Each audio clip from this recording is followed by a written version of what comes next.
how do artists get over imposter syndrome? So I'm not sure if they ever do, or even if they even should, right? Certainly, if you're an aspiring musician, you might say, well, I'll never be as great as the Beatles, so why should I even try? And that might be true. You probably will never be as great as the Beatles, but that doesn't mean you don't have something great that you can offer. And if you're a screenwriter, you may think, yeah, but my script isn't great. Right, it's not supposed to be. When you start off, it's not supposed to be. Your goal shouldn't be to write a great script. Your goal should be to write a script that's better than the last script that you wrote. And that's why I think it's so important to keep on writing. When I first broke into the business, I was a staff writer in Just Shoot Me. And I remember, so I was good enough to get hired at the lowest level. And I remember sitting at the table with the other very experienced, very talented writers. And I'd pitch an idea, and it would be met with polite silence. And then they would pitch an idea, and everyone would laugh, and that would be great, including me. I was like, their idea is way better than mine.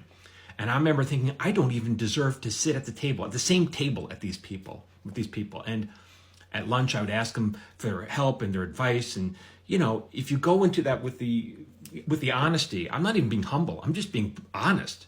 Like, hey, how can I get better?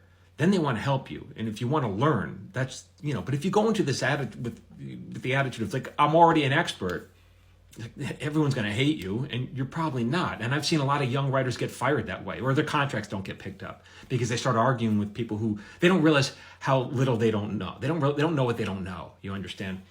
So I think you always got to go into with the eyes of a student. Always, even here, like in the beginning, I've been posting for about a year and a half, and my friend Phil talked me into it. I was like, dude, I can't. I don't want people thinking that I think I'm the king of Hollywood, that I'm that I'm all that, because I'm not, And he's like, but you've been doing this for 26 years. You know what you're talking about. I'm like, yeah, but I'm not Aaron Sorkin. I'm not Shonda Rhimes. I'm not Chuck Lorre. I don't have that kind of success. He's like, yeah, but you've been doing you have plenty of success that you can offer advice, and they're not posting every day, and you are.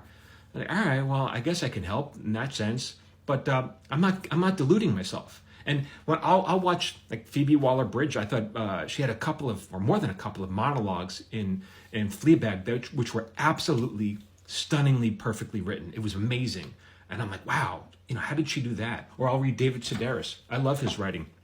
I always have a pen nearby and I underline a line. It's like, that is like a magic trick. How did he do that? So I think you always feel like, I'm not quite good enough. Can I get better? And then slowly, hopefully, you get somewhere near good. All right? So don't let that intimidate you. Don't let great be the enemy of good or something like that. For more on what it's like to be a TV writer, keep following me at Michael Jamin Writer.